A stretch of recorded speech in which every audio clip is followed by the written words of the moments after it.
In 1856, on an Easter holiday from university, an 18-year-old chemistry student in London was trying to make a cure for malaria in a makeshift lab at his parents' house.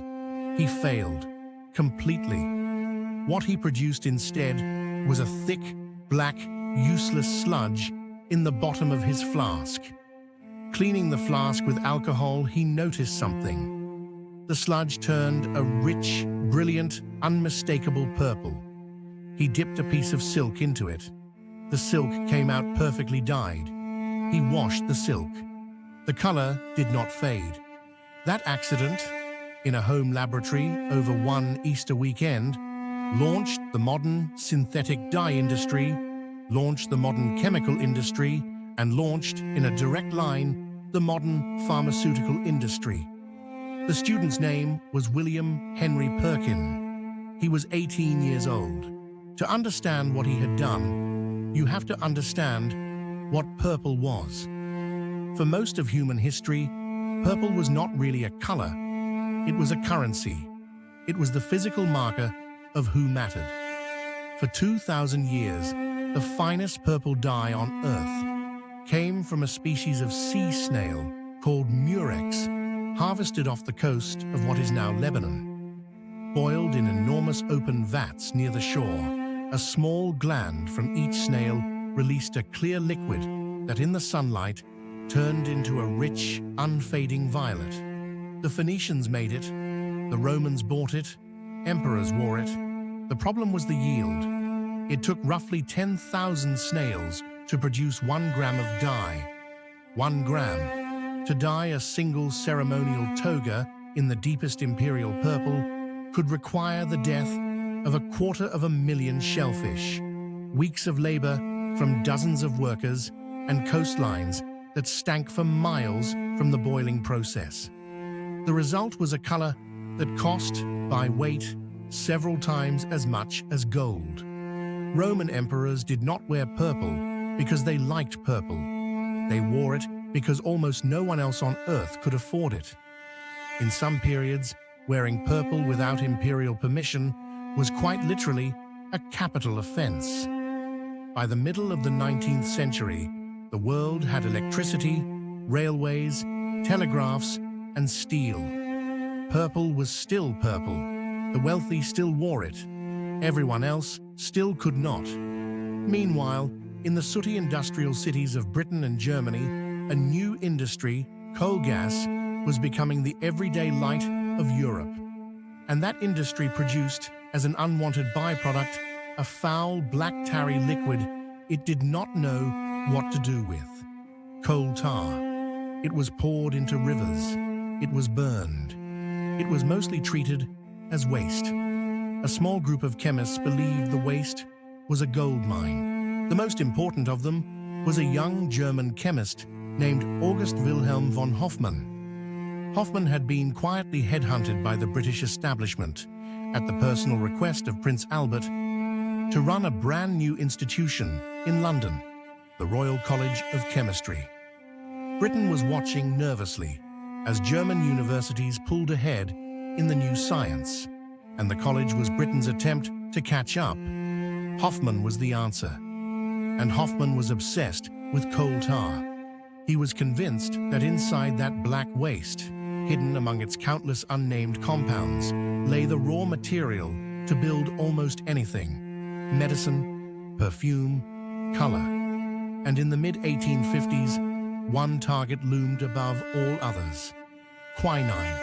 Quinine was, at the time, the only known treatment for malaria, and malaria was killing enormous numbers of people right across the British Empire. Every gram of quinine had to be extracted from the bark of the cinchona tree in South America and shipped halfway around the world. It was expensive, it was scarce, and it was indirectly deciding the outcomes of colonial wars. Any chemist who could learn to synthesize quinine in a laboratory would have solved one of the great scientific problems of the century.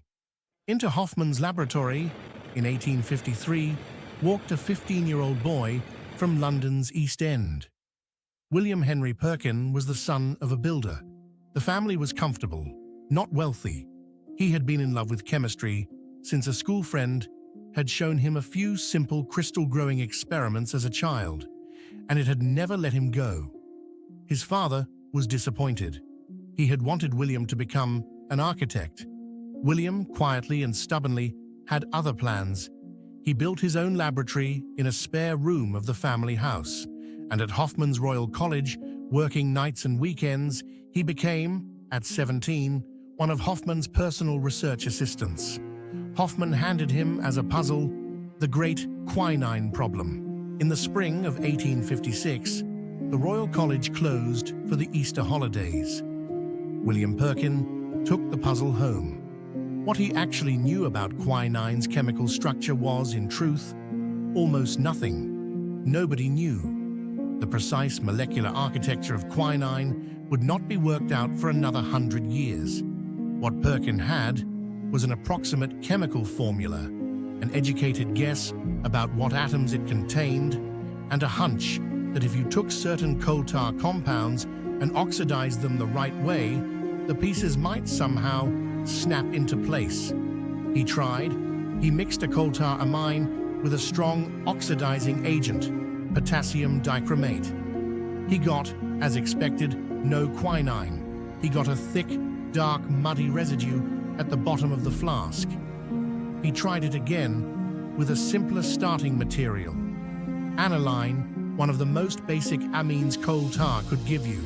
Again, no quinine. Again, an even darker sludge.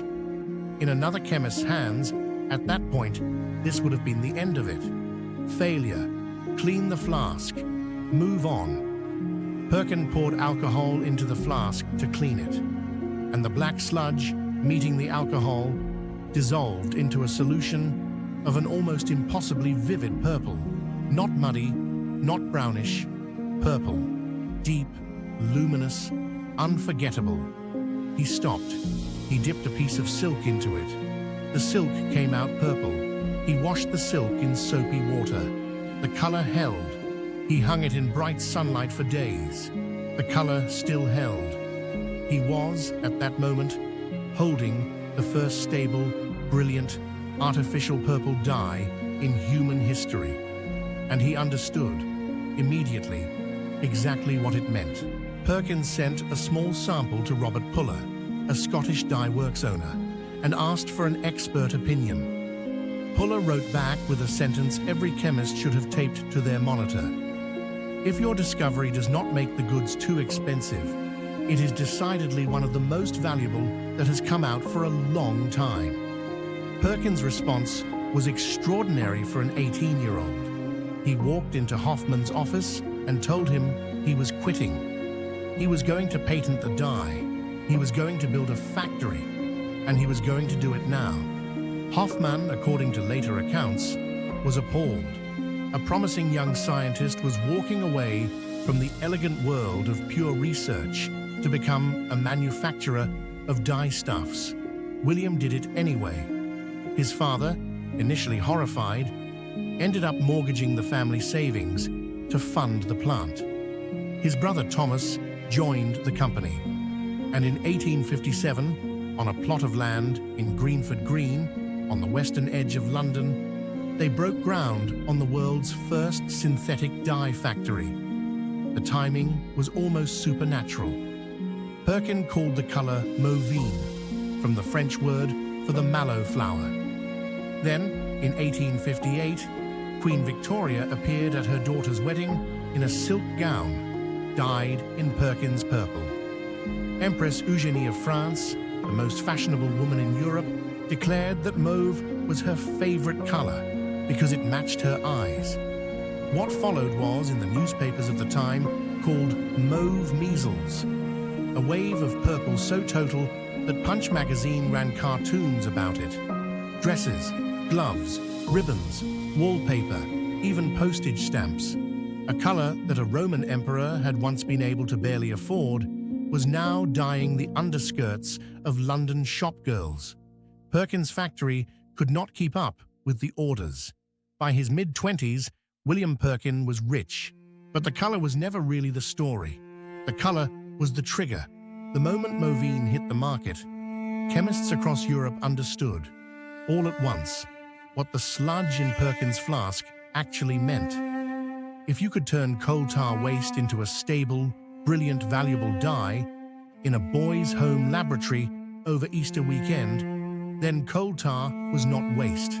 Coal tar was the raw material of an industry that did not yet exist, and whoever built that industry first was going to rule it.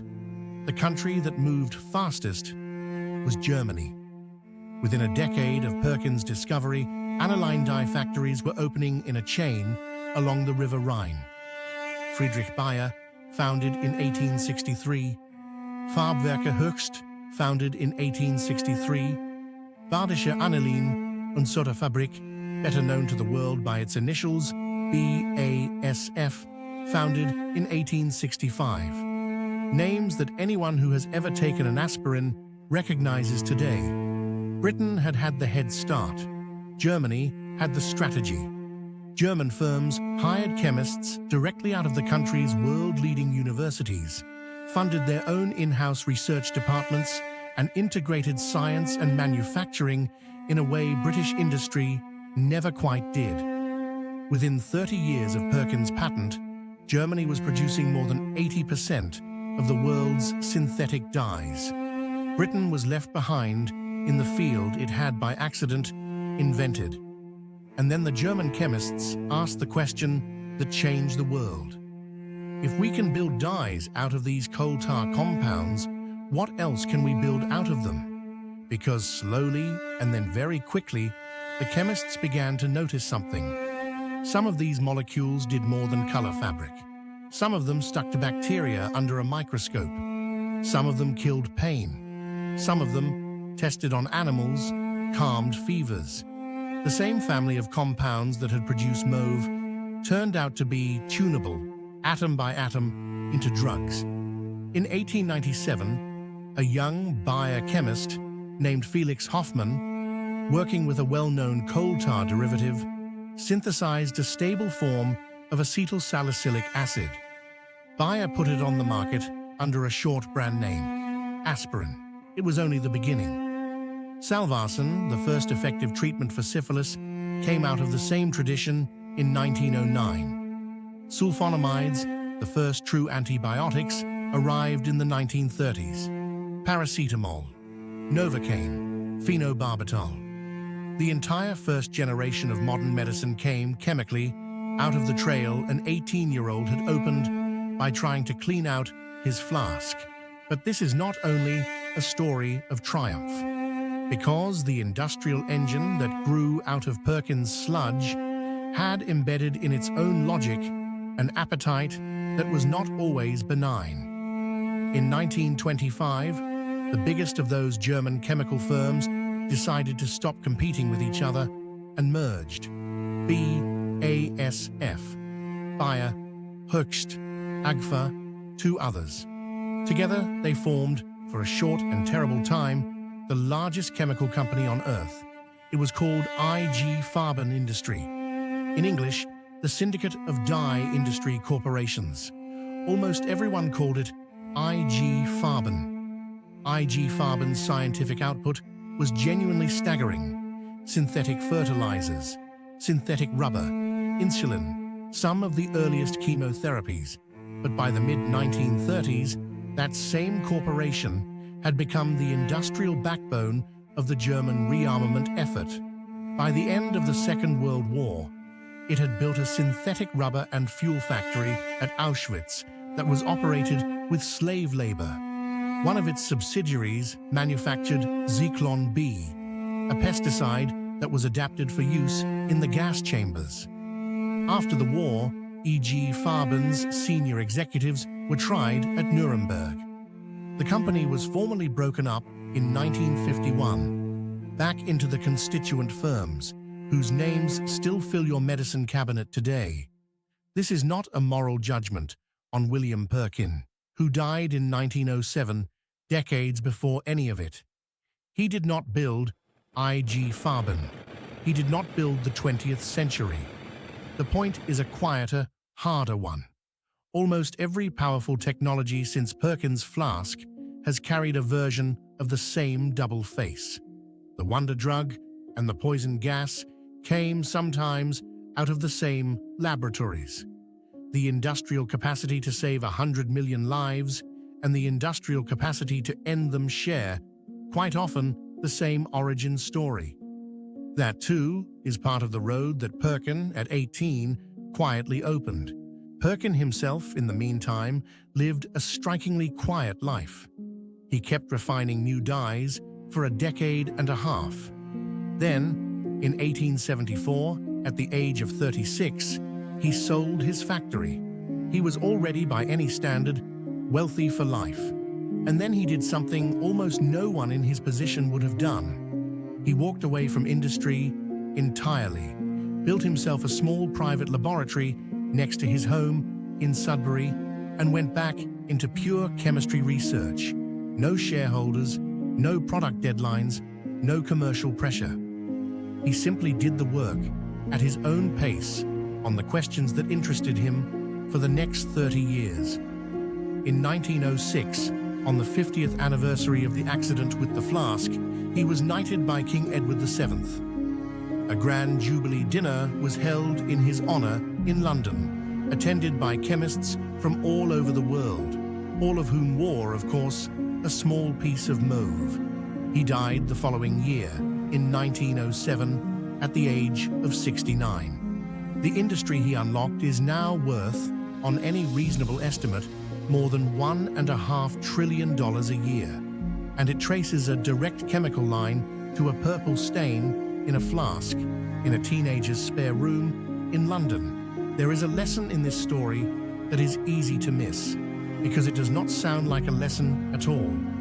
Almost every major class of drugs in your medicine cabinet, from painkillers to antibiotics, exists in some indirect but real way because a bored, ambitious 18-year-old took his homework home for a school holiday, failed at it, and did not throw the failure away. He looked at it. Not once, in the long history that flowed out of Perkin's flask, was anyone actually looking for a synthetic dye. Not once was anyone actually looking for aspirin. Not once was anyone actually looking for the trillion-dollar pharmaceutical industry that would follow. All of it, in every direction, grew out of an experiment that did not work, and a young scientist who happened to be curious about the mess. Accidents, it turns out, are not just accidents. Quite often, they are the most important experiments science ever runs. What matters is not that they happen. What matters is who is standing over the flask when they do. Next week, the bacteria that had quietly been doing the most sophisticated genetic engineering on Earth for 1 billion years, and the two women who noticed.